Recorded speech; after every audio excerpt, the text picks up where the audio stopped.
Welcome in to The Standard. It's Joey and Jack back at it again to bring you some more Pittsburgh sports talk. Last week, we talked about a lot from the draft class to the George Pickens trade, and never a dull moment with our Steelers. And I can't say the same for our Pittsburgh Pirates, who suffered another grueling defeat. They finally scored more than 3 runs in a baseball game, which is far and away ahead of where we were this time last week. But Jack, Paul Skeens falls to 4-6 on the year as a starter, which is hilarious. For those of you that don't watch baseball, which I'm assuming there's a decent amount of you out there, this is not a Pirates podcast for a reason. This team is just horrible. There's no real way to go around it. So Paul Skeens has an ERA of 2.05, which, again, for those of you that don't watch baseball, is good enough for, I believe it's top 5 in the league right now for starting pitchers. And his record is 4-6. If you put 2 and 2 together, that means the rest of the team is god-awful, which they are. It's become absolutely brutal to watch already, which is fairly rare. They usually give you a little bit of hope in the beginning of the year and then fall off. No. This year was straight into the shitter. So, yeah, our Pirates not in a good spot. Yeah, not sure what their record is off the top of my head, if I'm being honest. It's not good. Let's just say that. They won't be making the playoffs. They won't be making a playoff push. It won't be like last year where they make a couple of moves for, guys like Brian De La Cruz and Isaiah Kiner-Falefa, and everybody's like, oh, yeah, this is a wild card team. They're going to sneak into the wild card. No, not even close. I mean, those moves at the time last year, I'm not sure why people thought that would maybe put them over the edge, but nonetheless, the Pirates are still far, far away. Whenever the Pirates decide to, spend some money, I'm sure we'll spend some more time talking about them and this team because Pittsburgh is a lot of fun when the Pirates are good, obviously. Pittsburgh is a lot of fun when the sports teams are good, but I really can't say that much is going well in that sense for the city of Pittsburgh right now. But we'll move on to something that is a little bit more entertaining and probably just as laughable, which is the current state of our Pittsburgh Steelers. The Steelers brought in Gabe Davis for a visit. Gabe Davis, the veteran wide receiver, everybody remembers his 4-touchdown playoff game for the Buffalo Bills. And what year was that? 2022, I believe, at this point. So signs a big free agent deal an offseason ago with the Jacksonville Jaguars. Didn't do much to speak of this past season. Battled an injury. He gets released just a week ago, and he's taking a visit to the Pittsburgh Steelers because they traded George Pickens. They don't have another plan for a wide receiver, too. And so we're bringing in Gabe Davis for a visit. Jack, I'll just let you start. Thoughts on Gabe Davis potentially being the newest Pittsburgh Steeler? I don't have much hope for this season. We've discussed this on this podcast. If Gabe Davis is a legitimate starting wide receiver on this team, I am actually going to be even more disappointed. I saw there were some people today. If you go on Twitter, Steelers fans, there's a lot of them out there that kind of believe that everything the team does is correct, which couldn't be further from the truth, to be completely honest. But Gabe Davis is not good. He's not. There's no sugarcoating it. He got cut by the Jaguars. The Jaguars aren't good. Their receiving course now pretty good, but they cut him even before they drafted Travis Hunter, which probably they didn't think they were going to do at the time. But anyway, yeah, Gabe Davis not good. I had somebody in my comments today tell me that his catch rate is 53.6%, which is really bad for a wide receiver, and he can't even get open. So if you can't get open and you're not hauling in anything, I don't see the fucking point. But I digress. He's not good. We're probably going to sign him for that reason because he's old and he's got that veteran leadership. He's not even old, but he's a veteran. I don't know. He sucks, but he's 26 years old. His stats last year, are you ready for this? In 10 games, he had 20 catches for 239 yards and 2 touchdowns. So that is your potential newest wide receiver, too, on the Pittsburgh Steelers. And, guys, let's not kid ourselves. This is, a signing that does absolutely nothing. This does not move the needle. This is not something that you should be excited for. And you may be saying, Joey, Jack, why are you being such downers right now? Do you ever get excited? I am not going to act and, I'm not going to fake what is good for this football team here. The reality of the situation is it is June. You have Mason Rudolph as your starting quarterback. You just traded George Pickens for a 3rd-round pick. You can say, oh, he wasn't going to be here next year, whatever. We weren't going to extend him. I'm fine thinking that. And I probably agree with you. They probably weren't going to extend George Pickens at the end of the day. But nonetheless, this is a team that is making win-now moves, supposedly. They don't have a quarterback. They have a lot of older pieces. They went out and signed Darius Slay, traded for DK Metcalf, all of this stuff. I just don't know the direction. Nothing makes sense here. This is not something that we should be getting excited for. It's honestly quite pathetic, if I'm being honest. If you're really that excited for not George Pickens, if you're excited for Gabe Davis at this point, I don't know. I'm not going to name them because no hate to this person in particular, but this is going to be a fun exercise for Jack and I here. So there was a tweet on Twitter that I don't want to say is going viral. It kind of is 137,000 views. I'd say that's viral for what this tweet is. It is a quote tweet to Adam Schefter saying that, Gabe Davis is on a visit to Pittsburgh for a potential contract. This reporter works in Pittsburgh, said Gabe Davis, ... DK and Robert Woods, ... Not a bad room. I got news for you. That is a terrible room. And maybe I'm being too harsh when I say terrible, but I don't think so. I think that's a really, really bad room. Jack, give your thoughts on this room. You can even add Calvin Austin into the sense here, because I know there's a lot of people out there that believe Calvin Austin can be the wide receiver 2 for this football team. We saw that last year. Whatever. I cannot believe that somebody typed out Gabe Davis and put 3 dots after it. 3. As 1, if 2, 3. Not 3 of them. As if 3. That's supposed to mean anything. I just don't know. I don't know what they just hear the name value. They've heard the name before. Just makes it sound like a better wide receiver room. No. You said earlier, what did he have, 220 yards or something in the season last year? Let me look, actually. 20 catches, 239 yards, right. and 2 touchdowns. Right.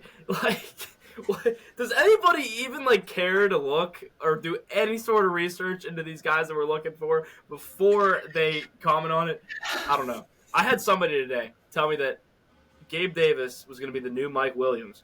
And I cannot believe these words were uttered out of my mouth. But I told this guy to respect Mike Williams. And I don't even know how many balls he caught for us. It was 6. It's really bad. It's so bad. And it's really frustrating. The new Mike Williams. Guys, has it really been that long since we've had a competent wide receiver room or a competent offense to the point where we're like, hey, don't worry, Gabe Davis can fill the Mike Williams role? Guys, Mike Williams didn't have a role on this football team last year. So, the exercise I wanted to do, let's see what the definition of not a bad wide receiver room is, as this reporter said. We're going to go through all 32 or 31 other NFL teams, and we're going to say, do they have a better wide receiver room than the Steelers or not? Let's start off with the Miami Dolphins. Give me the Fins. Yeah, give me the Fins. Watch Tyreek Hill clears the entire Steelers wide receiver room. Vikings, yes. Not even. We can move on. Packers, I would also say that one maybe. I'd still take the Packers wide receiver room. I would too, because they got a bunch of guys that could be good, and that's more than one. So we were talking earlier. I think me and you both like Matthew Golden. Yeah. So, all right, Eagles, yes. Don't even have to. We'll move on. Jaguars, yes. Travis Hunter, Brian Thomas. 49ers, yes. Ricky Pearsall. I still love Brandon Ayuk, Steelers legend, quite a bit. Juwan Jennings, underrated.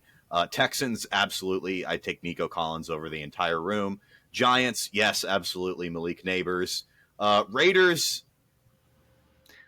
Receiver room. Kobe Myers is pretty nice. No, it's probably not. Receiver room, probably no. If you wanted to include Brock Bowers into that, different conversation.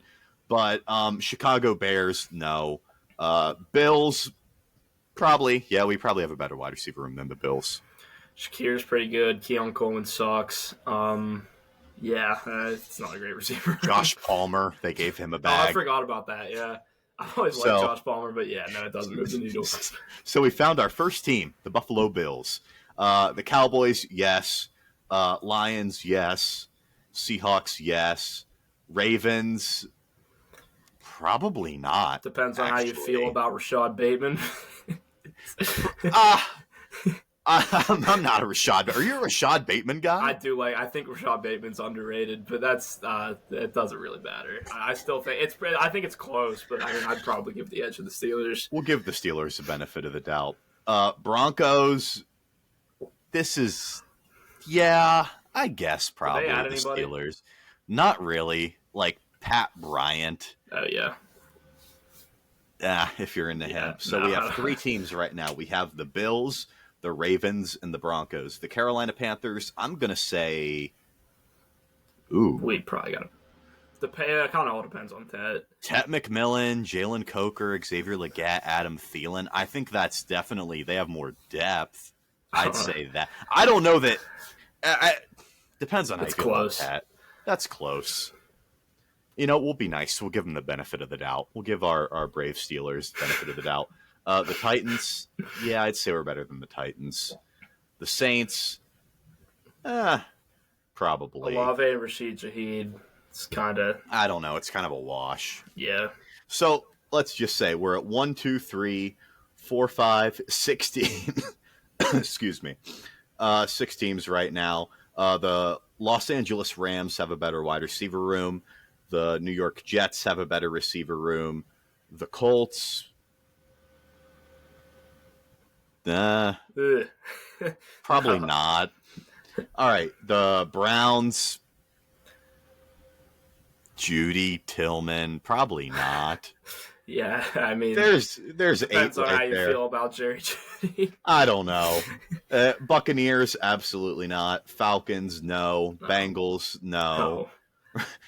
Cardinals, no. Patriots, Diggs is kind of washed up. I don't know. Yeah, that room's not very good. I don't know. Yeah, sure. Go Steelers. Chargers, no. Chiefs, no. Commanders, no. So, all right. I don't know. There are a couple of these. Bottom 10 receiver core. I think we named 9 teams, and I think about 3 of them we were kind of like, I don't know. It's about the same. Some might have more depth. It really just depends. You know, we'll see as soon as we get into the season. I think the Panthers wide receiver room has a chance to be better than the Steelers. I'll say that right off the top of my head. I think the Ravens probably could be too. Yeah, the Ravens definitely have a chance here. I mean, Zay Flowers, too. We didn't even talk about him. I'm not a Zay Flowers fan by any means, but, you know, the room could overall be better than the Steelers. So undoubtedly a bottom 10 room in the NFL. So not exactly sure what we're hyping up here. I don't know why we're getting excited for this. It's June. It's OTAs. And I guess this is a good segue into OTAs. Obviously, no Aaron Rodgers.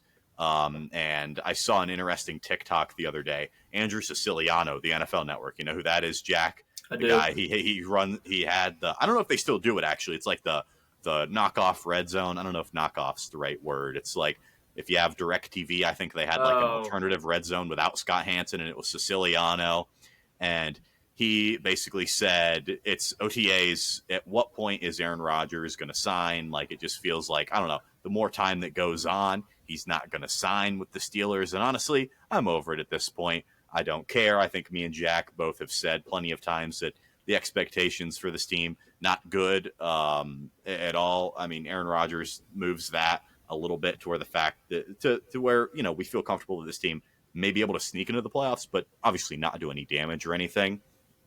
And Terry Bradshaw, Steelers' legendary quarterback, went on a radio show. What was it? 103.7 The Buzz in Arkansas. Yeah. Is Bradshaw? He's not from Arkansas. I have no idea. I don't know.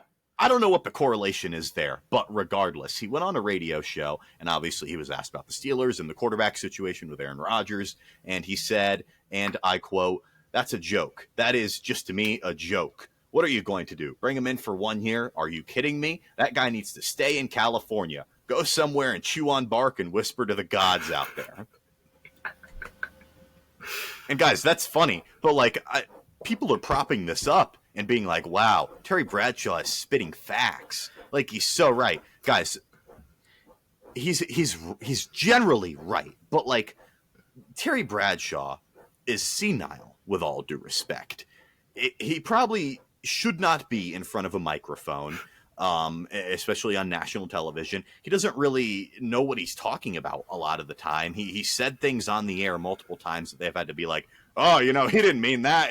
They've had to like laugh it up. It's just awkward here. And for him to say, oh, go chew on bark and whisper to the gods out there. Yeah, that's funny. But like Aaron Rodgers sees that, not that we need to be impressing him or anything, but it's just weird. It just creates an unnecessary, kind of environment. And I don't think that fans, being happy about this and, propping it up and be like, yeah, we're sick of Aaron Rodgers. We don't need him. Guys, yes, you do. Yes, you do. Trust me. You will be sick of watching Mason Rudolph after about a month. I give it a month before the honeymoon period, we'll call it, ends with Mason Rudolph.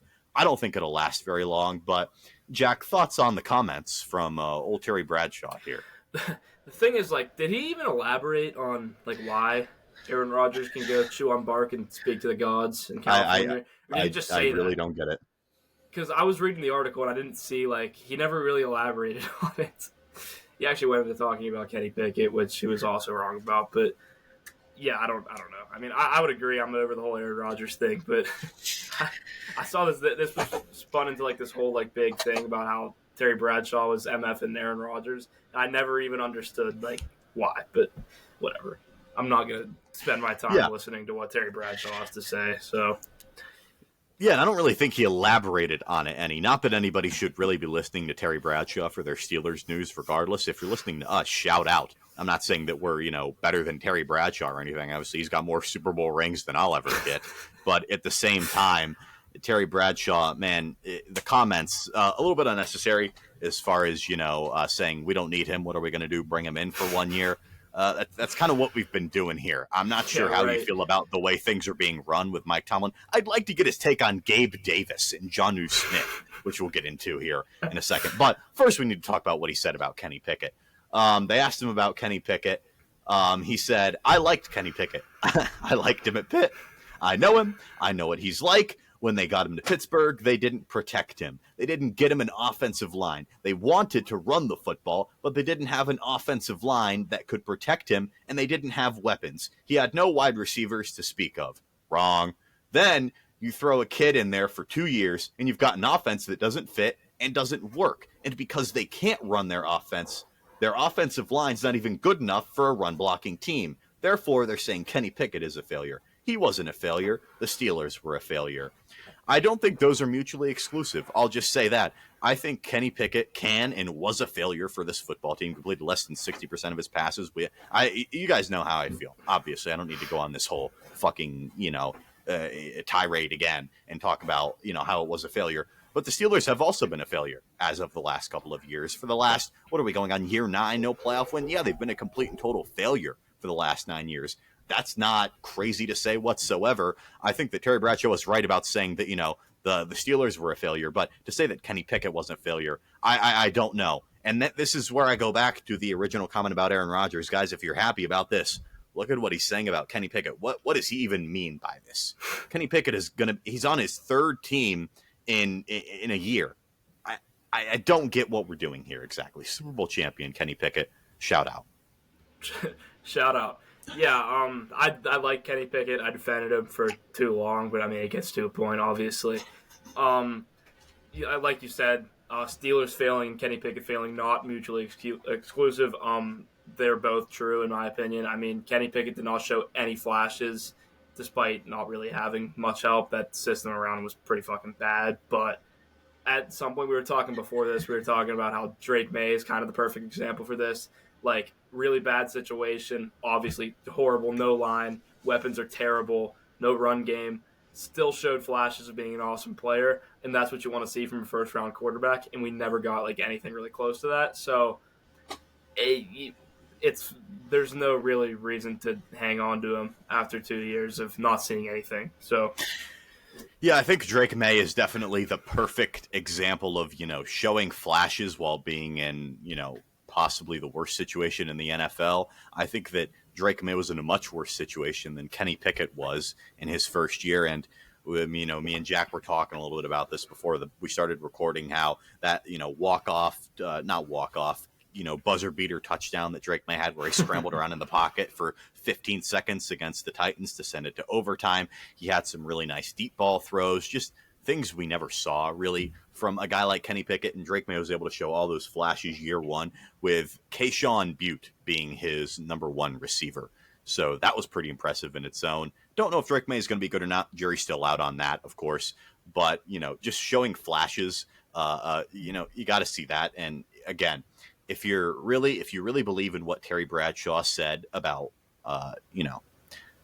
Aaron Rodgers, do you really believe what he said about Kenny Pickett? And if so, then we're just off base. Then we need to have a totally different conversation with you in general.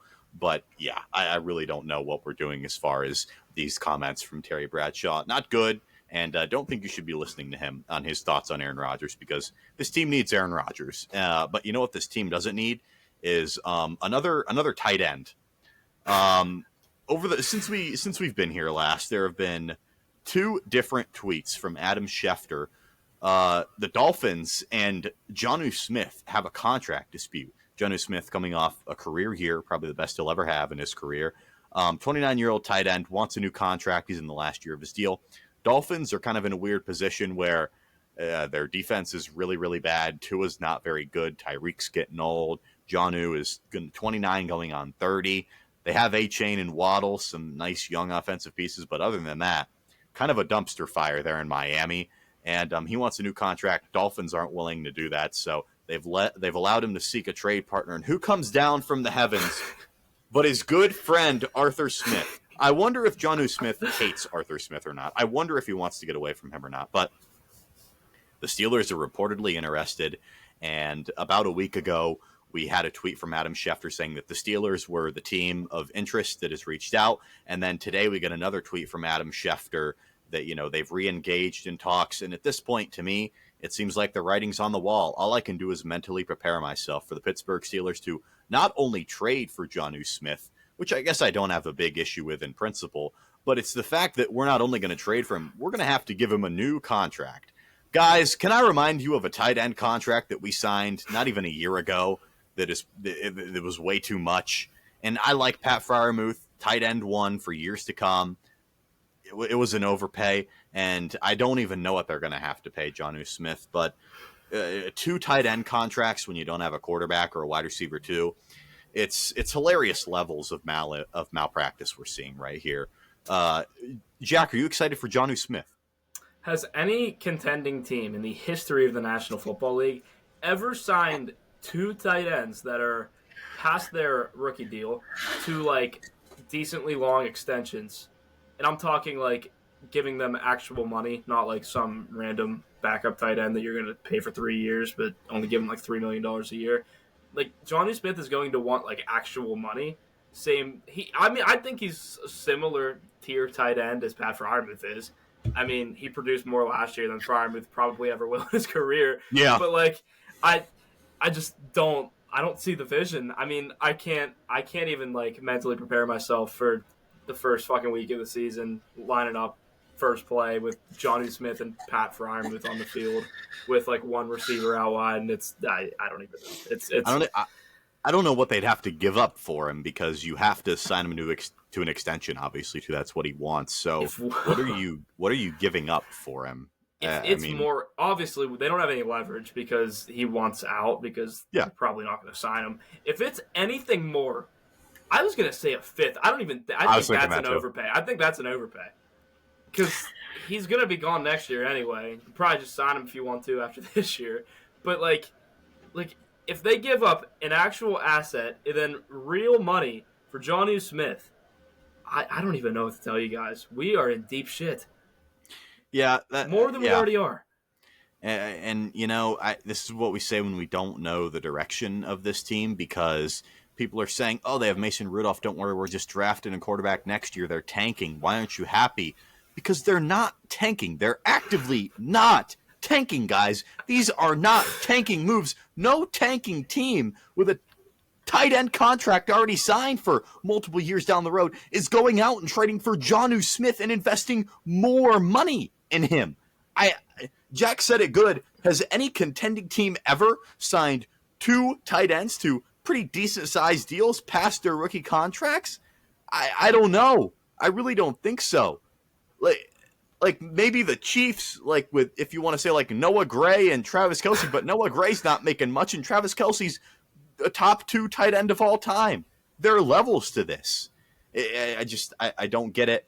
And I think the thing that I want to talk about too is I don't know who to be upset with here. I don't know what exactly is happening in the Steelers front office. I don't know if it's a fact of, Omar Khan not, having the best outlook on things or, the direction of the team. But I think a lot of this falls again on Mike Tomlin. I wonder how much, say Mike Tomlin has here. And you can't tell me that Arthur Smith doesn't have say, because Arthur Smith clearly loves Jonnu Smith. He's going to have Cordero Patterson, Jonnu Smith, Michael Pruitt, all on the offense. Scotty oh my goodness! Miller too last year. What are we doing with all these tight ends Van too? Jefferson too last year. So Arthur Smith has a lot of say in the personnel, clearly, but I don't know. Am I crazy, Jack, for thinking? I think Mike Tomlin has more say than anybody really is privy to or wants to admit.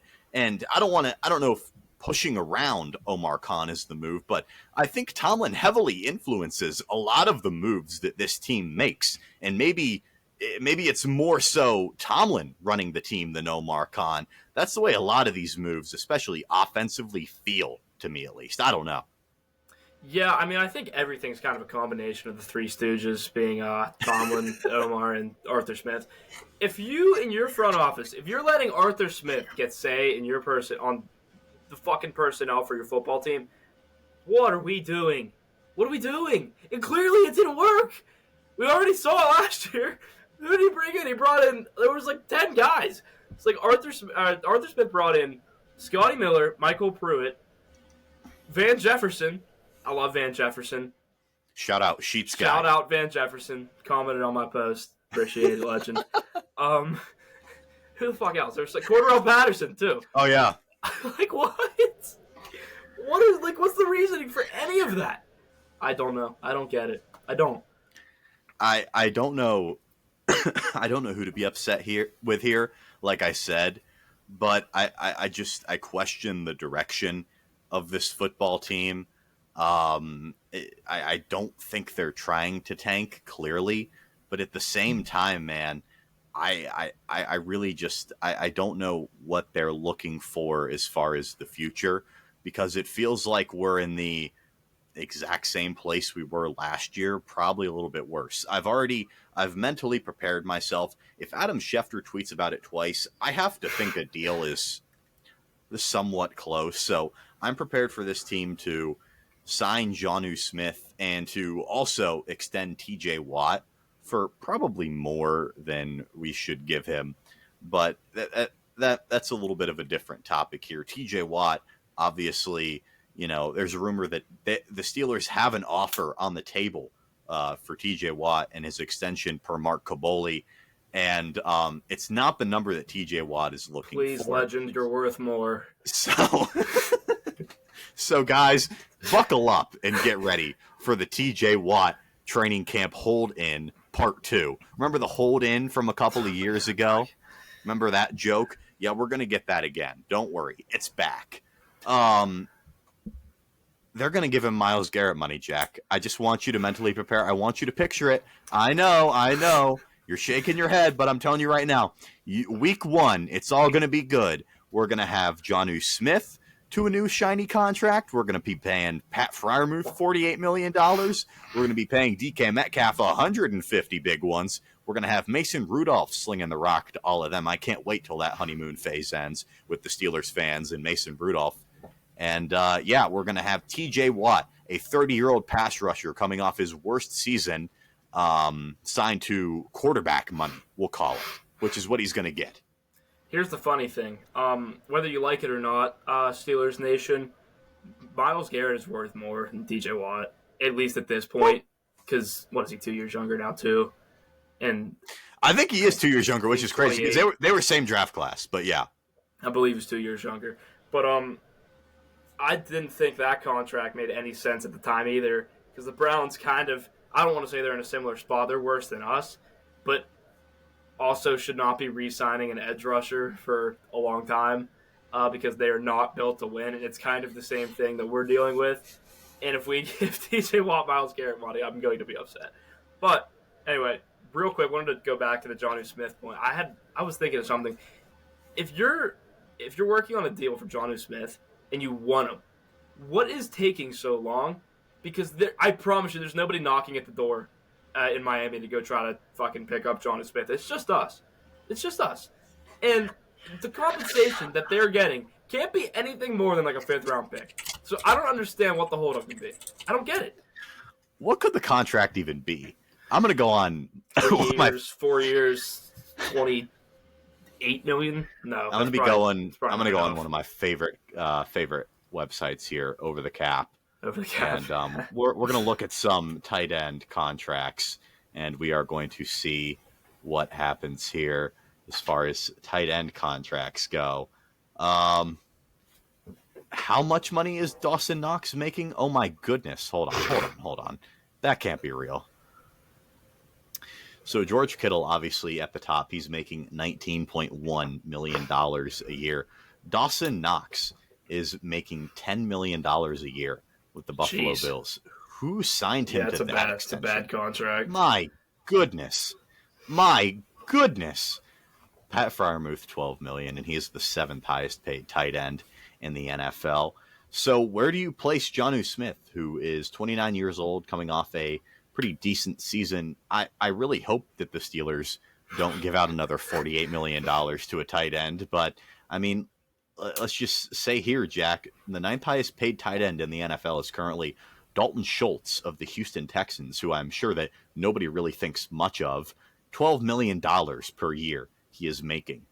Juwan Johnson is making $10 million a year. Hunter Henry's getting $9 million a year. Mike Gesicki, $8.5 million a year. Evan Ingram, $11.5 million. This is going to be a pretty ugly number. Let's say that. This is going to be a really ugly contract that isn't going to sit well. How many years do you think they give him?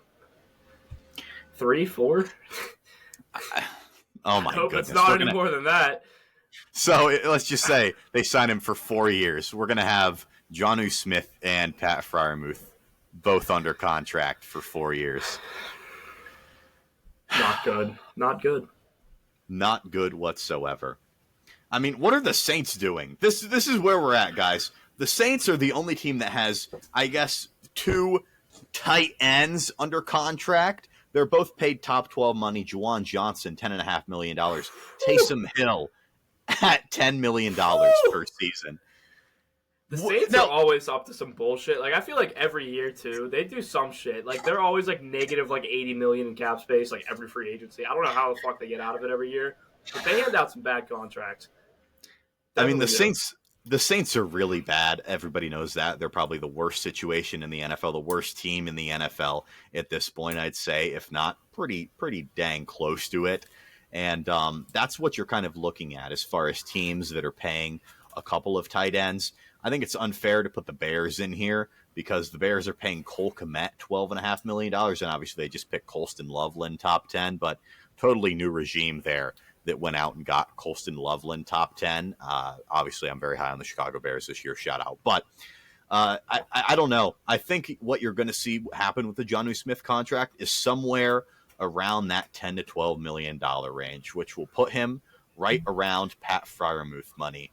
So we already are overpaying for one tight end. So let's go out and trade for an older, just as expensive, so we can do just about nothing with him.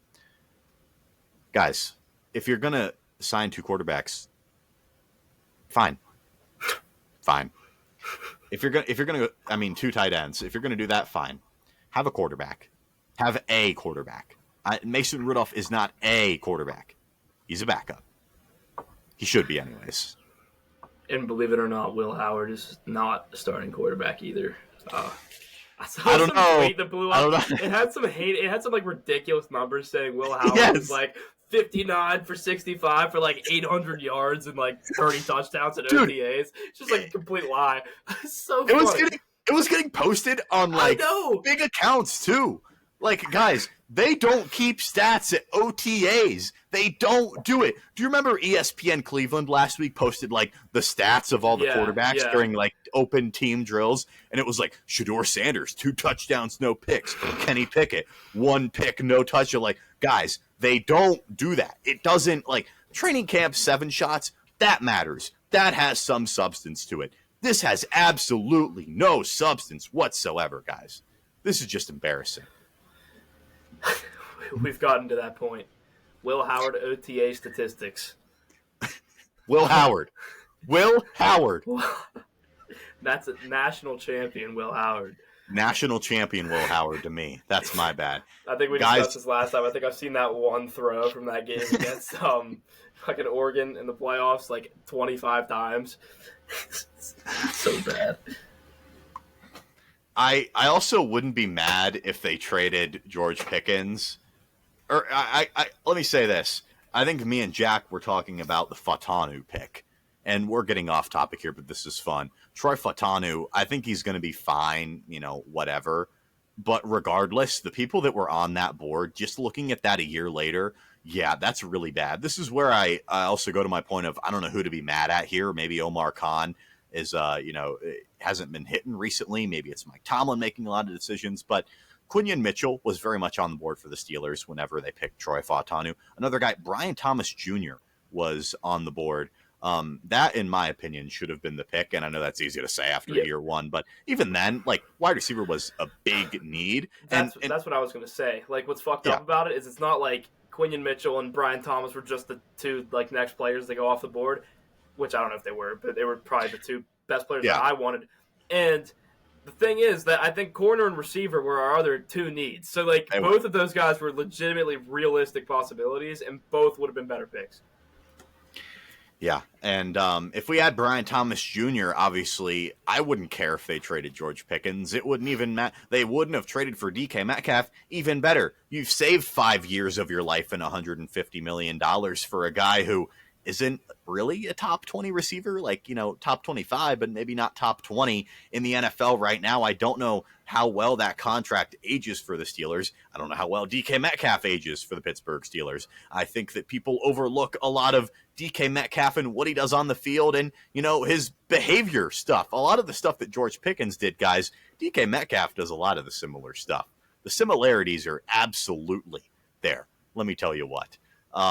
But yeah, just I don't know who to be mad at here with the Steelers. There's a lot of malpractice, a lot of things not going well, and it's a sad time. It really, really is. And I feel for everybody out there who wants better, just like us. But I'm not in the business of going out there and being delusional. I like the reality of the situation. The reality of the situation is, guys, this team's not going to be good. They're not going to be good. They may go on a win streak at the beginning of the year. They're going to fall apart in the second half because the second half of that schedule is really tough again, like it was last year. I think they'd be lucky to make the playoffs. Nothing's changed since the last time I've been in front of this microphone whatsoever. And the direction, they don't have one. We're straying farther away from the plot. We really are. This is what Jonnu Smith has done to us. This is peak off season. It is June 3rd, and I'm stressing out about Jonnu Smith. Why? I did not think Jonnu Smith. If you own Jonnu Smith in any dynasty league, sell him now. Sell him immediately. Immediately. I don't care what the extension is. Sell him now because he's going to get 3 catches for 23 yards every week, and you're going to hate your life because he's not going to get those bubble screens like he did in an actual good offensive scheme out there in Miami for 100 yards where they actually have competent receivers you have to guard. He's going to have Robert Woods trying to get open. Yeah, also the Steelers social media account. I know. What are they going to post? It's OTAs. Don't post Will Howard throwing to Robert Woods and trying to hype it up. Don't do that, please. That just makes me sad. I don't know what they're supposed to post. I feel for them. We used to be a proper franchise. Shout out my good friend Alec McKissick who works for the Steelers social media team, but my goodness. I mean, that one was funny, though. The Will Howard to Robert Woods, and it was, like, slowed down, and it was Robert Woods catching the ball over his shoulder, and, like, flashed the Steelers logo, and the video faded to black, and everybody's like, yeah, wide receiver 2. I like constantly forget that like Robert Woods is a Steeler, and then like I remember, and I'm like, oh, nice, Robert Woods. Nice. Robert So Woods, ridiculous, guys. dude. DK Metcalf, ... Robert Woods, ... Gabe Davis, Gabe Davis. ... Not a bad room for the Steelers. By the way, not like Calvin Austin's no like special talent, but he is a significantly better wide receiver than Gabe Davis. Yeah, I'd probably just keep Calvin Austin at this point. I think Gabe Davis over Robert Woods, sure. But who cares? Like, at this point, who cares? Also, Kyle Pitts may be on the move. Probably not going to happen. We'd rather Jonnu Smith. At this point, Jonnu Smith might be better than Kyle Pitts. Has anybody considered the fact that Kyle Pitts might suck? I think I've gotten to that point, yeah. He might just be, like, the biggest bust that, like, people took the longest to accept that he was a bust. Because I was just as high on him as anybody. He's like a not his fault first team in like fans' eyes. He is the if man. He is like the A if team. man. Yeah. Like if man quarterback 1A 1B Justin Herbert Lamar Jackson. I think Herbert's like significantly more if man, just because I don't know. If Lamar had better weapons, he would be in a Super Bowl. I'm just saying that because Lamar's won 2 MVPs, so like it is. All right, like, fine. So if man Herbert's like horrible in the playoffs, never won an award or anything. Like, yeah, it's who's the if man running back? Like it was low key Saquon until last year. low key Najee Harris. If the Steelers had a good O-line, he ran for 1,000 yards every year. Yeah, guys, he's so good. He went to the Chargers on a $4 million deal, and they. Back in the first round. It's the funniest shit ever. Oh my god. They proceeded to draft a running back first round. Yeah, I don't know. Really funny. If man tight end Kyle Pitts, obviously. Yeah. If man wide receiver Garrett Wilson. Yeah, Garrett Wilson's a big if guy. That's a good one. If man edge rusher TJ Watt. Yeah. If he showed up in those playoff last 3 games, he would have made a bigger impact. Yeah. If he recorded a singular stat in the last 100 plus defensive snaps of last year, the Steelers' offense may have performed better. No, yeah, I don't know. But guys, thank you all for listening. That'll conclude. Lots of topics discussed. Obviously, if Jonnu Smith gets traded, we'll hop right back on here and we'll give our instant reactions because we'll have a lot of fun doing that, I'm sure. Jack, any final thoughts before we sign off here? Jonnu Smith impending deal. That's my prediction here. It's happening. If at this point 2 Adam Schefter tweets, I would guess that like there is definitely something there. I hope it doesn't happen. Just like a lot of things that we have done, I was rooting against them, but can't ever get your hopes up with the Pittsburgh Steelers. Yeah, not one Adam Schefter tweet, 2. 2. I think that's like, I don't know what that means, but I don't know how many times I've seen Adam Schefter tweet about a rumor a couple of times. Especially when the rumor's Jonnu Smith and not like Brandon Ayuk. Yeah, like, yeah. Regardless, it's going to happen here. And George Pickens is wearing number 3 for the Cowboys. I miss you every day, George Pickens. I do miss you very much. But yeah, that'll do it for all of us here at the Standard. Thank you for listening, as always, and we'll be back very soon with a Jonnu Smith trade, probably. See you guys.